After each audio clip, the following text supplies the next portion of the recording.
وعلیکم السلام ورحمۃ اللہ وبرکاتہ.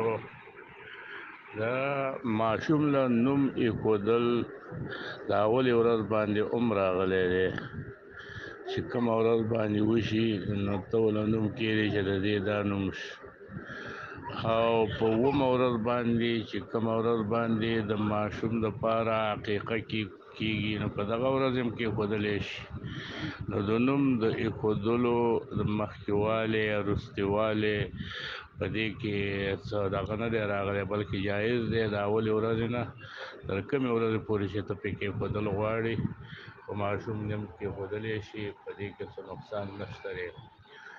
او اذان ماشوم ته راغلی دی په یو غوږ کې او دواړو غوږونو کې نه دی راغلی. البته په ترمذي کې یو روایت دی چې یو اذان کې به ورته په یو غوږ کې به ورته اذان وکړي او په بل کې به ورته اقامت وکړي.